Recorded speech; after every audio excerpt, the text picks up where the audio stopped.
We're going to go ahead and get started at 7 o'clock, and we'll be going until 7:30 with our discussion. I want to welcome everybody, our entire department, to this town hall format, where we're going to try to really, as a department, wrap our heads around what's a pretty significant moment and a pretty significant time, not only for us as individuals, but as a department, as a medical center, and as a society. I think it goes without saying that this has been, but I'll say it, this has been a very tough period for everybody, but particularly for those in the Black community. Our friends, our coworkers, our colleagues, our trainees, our students, and it's important that we come together as an entire community to try to think about these issues.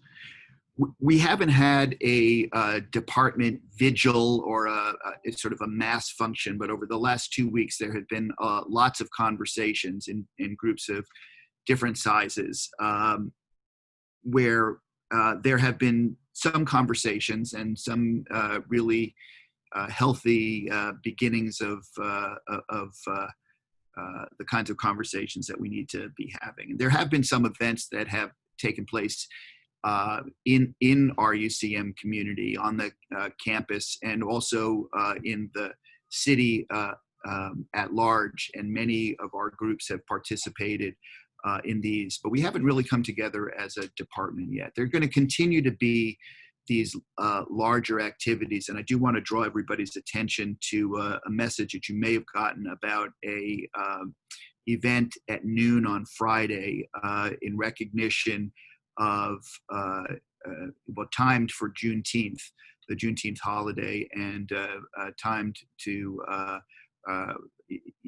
for our community, and particularly the Black community at UCM, to come together and confront the rash of death that's been facing the community in these really awful events that have occurred over the last few months. And so I encourage everybody to participate in that. I'll be there for sure.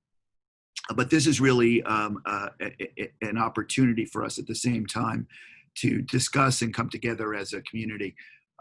Doug, can I ask you to put the slide deck up? I have some slides that I'd like to share with you, and I just want to introduce my co-panelists here.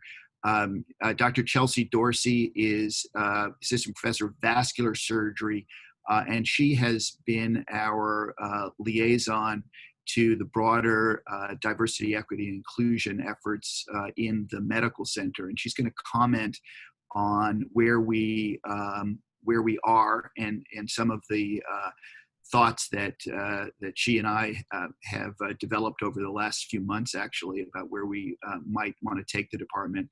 And Dr. Peter Angelos, who is a professor of general surgery and our vice chair for ethics, wellness, and professional development. And we're going to just run through about 18 minutes of sort of high-level outline of where we are, and then open it up to the chat. Doug, could I have the next slide, please? Doug, can you advance the slide? Great. It's ironic that as the chair of the department, over the last few months and really the last couple of years, I've had contact from many departments around the country, and even department chairs here on campus, who view our department in many respects as somehow ahead of the curve with respect to our commitment to diversity, equity, and inclusion. And yet at the same time, I think internally, I certainly feel, and this is something that I take very seriously and very much to heart. Those of you who know me well know that issues of diversity, equity, and inclusion are very close to my heart, and I really feel really strongly about them. But the recent events really leading through the pandemic and the murders, highly publicized murders of at least 4 Black citizens at the hands of police or ex-police, have really highlighted the gap of where we want to be as a society, and really shine a light on our own department and our processes and our procedures. Because it's true that our trainees, our faculty, our staff of color continue to experience microaggressions and racism, some call it structural racism, but racism, not only in society, but here in the medical center and in our department. And at the same time, we hear in our morbidity and mortality conferences, particularly since the opening of the Level 1 Trauma Center, about all of the difficult situations that our local community faces from a health standpoint as victims of systemic racism, structural violence, and the disparities that they have. So over the next few weeks and months, I would like us to come together as a department to really develop a blueprint for action and to figure out how we are going to make a true sustained commitment to diversity, equity, and inclusion. Next slide, please. There's a lot of enthusiasm for digging in and working on these issues in the department and in the medical center and in our society right now. But this is clearly something that we have to start to envision as not a sprint, but a marathon. So it's important that we provide support for our trainees, our faculties and staff, and recognizing the individual needs that our team has for healing, to be able to check in with people, but allow them the space to heal in their own ways. And we have worked to provide, and the medical center has worked to provide counseling, psychological support, and facilitators for these conversations that we're going to need to have. There are many resources and programs that are coordinated by the BSD through the Office of Diversity, Equity, Inclusion, and through the GME office, and we will continue to pass on that information, and that's reaching all of us through our emails. But I want to emphasize that we have a lot of work to do in our own department, and some of this work is going to, despite our enthusiasm, is going to feel uncomfortable, and we need to be increasingly comfortable with having uncomfortable conversations if we're going to make the kind of sustained progress that we want to see. Next slide, please. Our goal is to really figure out how to coordinate our efforts and how to put into action some of the ideas and plans that we had been engaged in over the last few months and years in the department, and try to get everybody sort of together in light of the recent events, but to try to do this in a way that captures the enthusiasm and the uniqueness of the moment that we find ourselves in. But rather than sort of siloing diversity, equity, and inclusion off to a side as like one set of activities, to try to build it in a very integral way into the work that we do every day as a department, into the standard work of our existing teams and committees, so that it becomes part of us in our clinical mission, in our education and teaching mission, and in our research mission. So at a very high level, I want to go back and sort of summarize sort of how we're going to try to get there, but just emphasize again that this is a department issue. Some of the work is going to be section by section in smaller groups, but this is really work that we want to engage in across the department, and we want to connect to the broader activities of the BSD and the medical center while really leading our own efforts internally. So I'd like to turn it over to Dr. Dorsey to perhaps summarize where we were in the fall and what was going on perhaps behind some of the scenes before the pandemic and these events occurred. Dr. Dorsey. Thanks, Dr. Matthews. So in order for us all to get kind of a better handle on the direction we would like to go with diversity, equity, and inclusion efforts, we thought it would be helpful to give a bit of background on the work that was done in this area prior to the current response. So much of the structure behind diversity, equity, and inclusion stem from work undertaken by the BSD Faculty Diversity Committee. I actually joined that committee in 2017, shortly after I started working here, somewhat independent of the Department of Surgery. It was just kind of an interest of mine. At that time, there were just a handful of representatives from our department, and much of the work we did really revolved around hiring, retention, and advancement of faculty members of color across the BSD. Department level initiatives really weren't talked about much, and it kind of wasn't the focus of the committee at that time. In October of last year, the committee decided to actually shift its focus after the successful efforts on the science side of the BSD to create a department-specific plan around diversity, equity, and inclusion that focused on people, infrastructure, climate, and community, the four pillars of the plan, if you will. Each department was essentially asked to select one member to serve as the primary representative, which I was asked to do for the Department of Surgery. And in this role, I was expected to attend all meetings and work closely with Dr. Matthews over the course of the academic year to create a more formal diversity plan for the Department of Surgery. Next slide, please. One of our first to-dos was to fill out the scorecard, which I thought would be informative for everyone. It's kind of a quick and dirty inventory of our current efforts. Though the BSD committee was nice enough not to place a formal grade on our scorecard, I would say, and Dr. Matthews would agree, that we failed. Our score of 4 out of a possible 20 was disappointing, to say the least, especially when compared to other departments like medicine and radiology that earned near perfect scores. Next slide. This is actually a draft of the Department of Surgery Diversity, Equity, and Inclusion mission statement that we began working on earlier this year, and we were in the process of modifying when the BSD Faculty Diversity Committee actually went on hiatus and has not met since as a result of COVID. We are scheduled to restart our work in July. Perhaps from my description, you can get a sense that much of the work being done around diversity, equity, and inclusion was very separate from the everyday ongoings of the Department of Surgery. And as Dr. Matthews mentioned, it's really our hope that our new approach will get away from that siloed mentality and really try to integrate diversity, equity, and inclusion into everything that we do. Next slide, and I'll hand it back over to Dr. Matthews. Right, one of the pillars of, thank you, Dr. Dorsey, one of the pillars of our efforts, to try to coordinate all of the activities that we do in the department across missions is going to require a steering committee of sorts. And it's important not to view a steering committee in this fashion as something that just compartmentalizes the work of diversity, but it really is to look at this coordinating function across all of our work to figure out a more dynamic way to build this in. So we haven't named this committee yet, and we're certainly seeking nominations. We have some ideas about how this will look, but it would include faculty, trainees, and staff.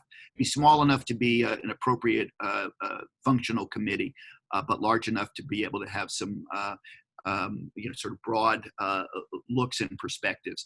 Among the things that we'll do is to finalize our department statement on diversity, equity, and inclusion. But as you'll hear, we want to conduct very soon, in the next couple of days, the beginning of an environmental scan and needs assessment.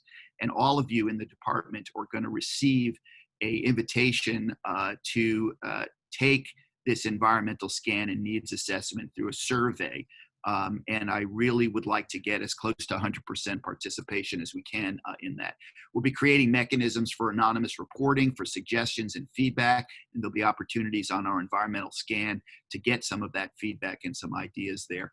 The steering committee is going to look at data, track our progress, and really work overall to help identify and eliminate the processes, procedures, and policies that we have that, usually unintended, represent barriers to progress, whether it's in recruitment or compensation or other aspects of our own work.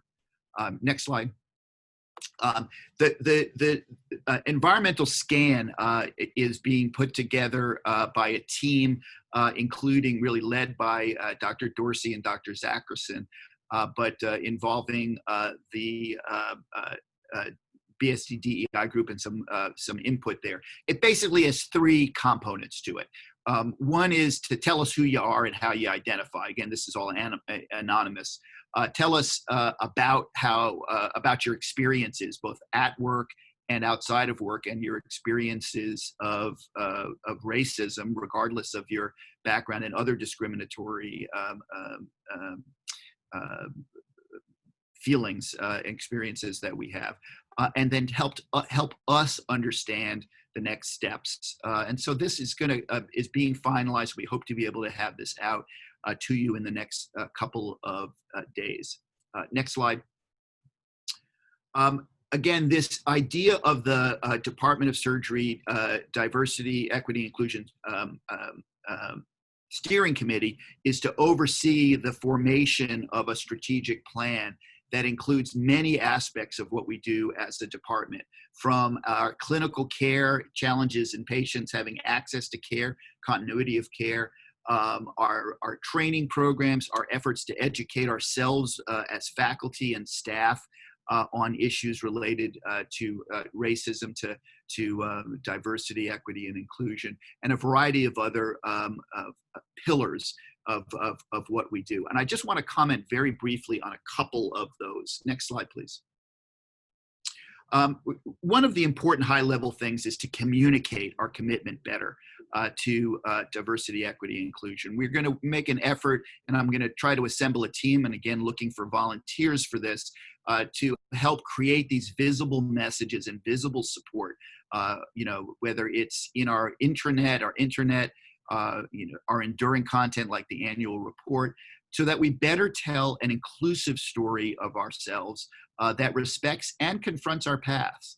One of the projects that we're already engaged on is to relocate the alcove that's just outside my office that had the pictures of the old chairs. We're going to move those pictures someplace else and recreate in that space a really exciting and interesting project that puts our history in the context of the history of distinguished Southside surgeons and hospitals, surgeons such as Daniel Hale Williams and Provident Hospital, in relation to our community activism efforts leading up to the opening of the trauma center, and these kinds of stories that are really important to remind ourselves of.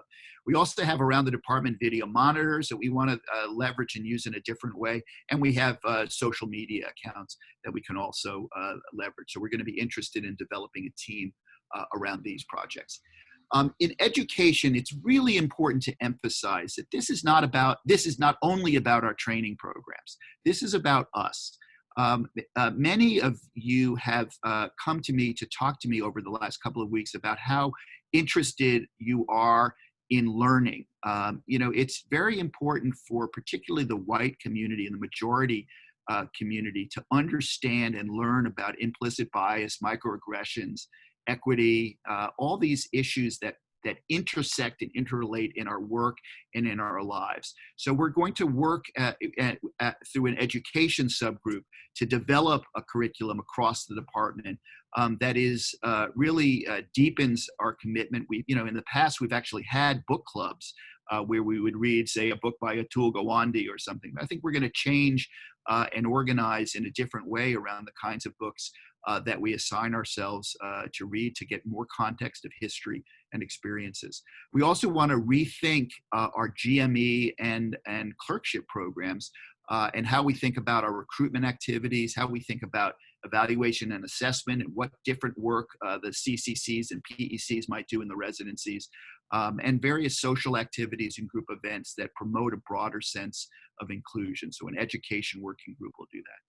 I'm going to turn it over to Dr. Angelos to talk about how our efforts in DEI really intersect with the mission of ethics, wellness, and professional development. Peter? Yeah, thanks, Jeff, very much. And it's really a pleasure for me to be part of this town hall meeting. I would just, on this slide, you just see a sense of some of the overlap and the extent to which the ethics that really, I think, undergirds all that we do in terms of the treatment of our patients really also applies to how we treat our trainees and our colleagues fairly and with respect. In the context of professional development, we really need to ensure that the department embraces diversity and is equitable in hiring and promotion. And truly in the context of wellness, we've got to create a department where all of the members feel supported and respected. We've got to do better, I think, at mitigating moral distress, outreach to the community. All of these things I think are going to be important. And again, what I think is Jeff stated a few minutes ago that I really want to emphasize is much as I think most of us believe that the practice of surgery requires us to be paying attention to ethics on a regular basis. It's not sometimes we do surgery and then every now and then we think about ethics, but rather that ethics influences what we do. And I think that we need to think about diversity, equity, and inclusion in the same way. These are important concepts that we don't want to just pay lip service to, but we want them to be part of the entire life of our department. Doug, could you go on to the next slide? So just a couple specific things to mention. The goal is to have some focus groups which will allow for facilitated discussions. We plan on having workshops. Our annual retreat, which we had planned for in the spring, obviously was canceled this year due to COVID, but we'll have plans to proceed in the future. We intend to implement counseling and coaching activities. And again, this is all designed to make sure that we have the most diverse, equitable, and inclusive department that we can. One of the things I'm really excited about is implementing cultural complications conferences. And these are going to be similar to the periodic discussions focused on these issues like we do for ethics in our M&M conferences. We intend to have activities to promote inclusion. These are things, informal things like mixers and holiday dinners. And certainly in the context of career development, we want to ensure that the mentoring and networking is really leading to the ultimate goal of true diversity and inclusion. So with that, Jeff, I'll turn it back over to you. Thanks. Thanks. Next slide. And the final thing I just want to make a mention of is there is a lot of interest within our department that's coming out in many ways around community engagement and activism.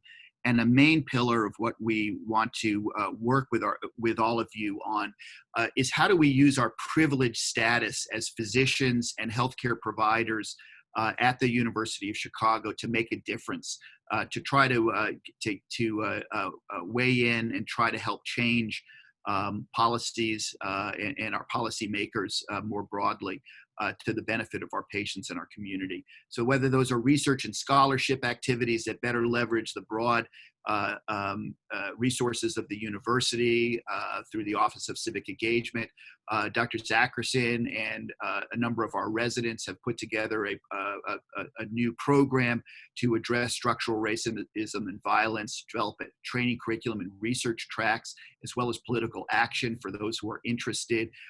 Much more broadly, we want to have a more visible department presence at community events like the Bud Billiken Day and the Pride Parades, community outreach, and various efforts in our pipeline strategies reaching into the community that are already underway, but that perhaps can be by groups within our department coming from many cases out of our trainees self-assembling to do these things, but perhaps make it a broader commitment across the entire department. Next slide, Doug. So our next steps, and I'm looking forward to having you all join us, and then we have a couple of minutes for questions. You're going to please expect to see this environmental scan and needs assessment coming your way.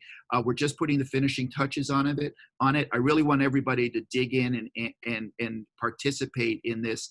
Some of it is going to deal with issues that may feel uncomfortable, and we want to get a sense, honestly, about how you feel. And what your view is. And this is whether you are white, black, brown, irrespective of gender, sex, orientation, and many other different dimensions. We want to know the experiences and what you really think. We're going to establish our steering committee. And again, I would like, please reach out and contact me directly by email or Dr. Dorsey or Dr. Angelos to volunteer. I know that many of you have already come to me and say you want to get involved, and we'll make some assignments on different bits of these bits of work and subgroups that we're going to assemble around this. We really want your involvement. And with that, we have a couple of minutes left. If you have questions, please use, or comments at this point, please use the chat function. We have a number of people on here. Please, we'd be happy to answer any questions or comments that you have. I'm not seeing the questions and comments. Oh, through the Q&A, not through the chat function. Make sure if you're on your screen that you're doing this through the Q&A function. I'm sure you have questions or comments. Is the Q&A function actually working? I see some attendees have hands up, but Dr. Milner tested it. It seems to be working.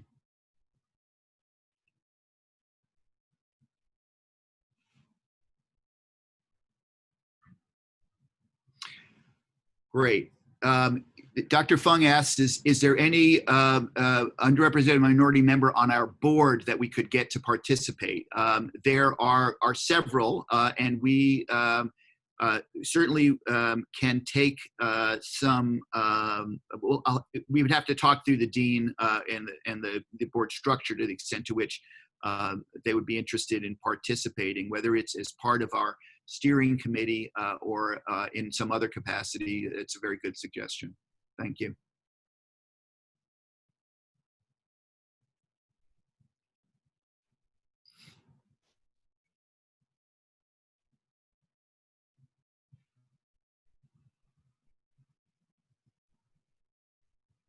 Okay, no other questions.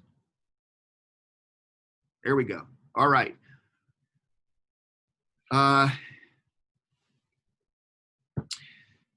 Dr. Reed asks, what wellness strategies are we implementing for all faculty to prevent burnout of those who will participate in these efforts? Peter, what you want to handle that question? This gets back to the moral distress issue. Yeah, you know, I think it's a really important point, and I think that we want to be sure that people are absolutely feeling supported. I don't think we want to force anyone to participate in things that they don't want to. On the other hand, as Jeff said, we do want to encourage a certain level of constructive discomfort in addressing things. So, you know, I think it'll be a matter of trying to be mutually supportive. Certainly something that the wellness group needs to think about, and a good opportunity. Dr. Leff makes a suggestion about one of our former PEDS fellow who's a leader in this area, Dr. Erica Newman, who we know well. You know, this is an example of somebody who we'd like to bring in. You know, we have had speakers in the department previously, invited lecturers in a variety of different domains on implicit bias and others. And so the suggestions for additional people that we can bring in who would add to this, I know that we already have a list that we're developing, but that's great. There was a question about leadership opportunities for our APPs. Absolutely. This has to be a broad effort across faculty, trainees, staff, APPs. Dr. Candell reminds us that Dr. Newman is actually our Donald Liu Memorial Lecturer this year, so that's absolutely wonderful. Dr. Prashant asks, what are our thoughts about the definition of equity in the context of the Department of Surgery? Faculty development and evaluations, and so forth. Dr. Dorsey, do you want to comment on the issue of discussions around equity in faculty development and evaluations more broadly? Have there been discussions in the diversity task force on this? Sure. I mean, I think some of that will be the charge of the DEI Steering Committee. We want to look very specifically at our faculty as a whole in the Department of Surgery, and that was some of the work that we actually started doing. So I have some of that information as far as the racial composition and gender of all the faculty members in the Department of Surgery. So I think that's something that we'll kind of look more closely at as we move forward with our plans. And certainly we want to look at recruitment and retention of faculty members in the Department of Surgery. We have looked, we had been looking last year and the year previously, looking at equity and compensation and equity and promotion across the department and trying to make those adjustments. Some of that work was interrupted by the pandemic and the current financial crisis. But we do need to, that really needs to be one of the oversight charges that we have. Dr. Hernandez asked, what role do we envision the research part of the department to have? That's to be determined. There are many in the department who have research ideas and projects, ranging from work around COVID to work around structural racism and equity through the trauma program, et cetera. So I think there are going to be, this needs to be a self-determination thing. We need to have the conversations and figure out what the roles are across the department. This is not going to be something that we want to do in a top-down kind of way. This is all something that we need to learn, and one of the purposes of the environmental scan is to understand ourselves better and understand what the opportunities are better. So this is very, very important. We're going to need to wrap up shortly, but there are a number of other questions or comments that are here. What are the major areas of discrimination that we see in our department? We're going to learn. We have ideas, but that's again why the environmental scan is so important, and we're looking for honest answers.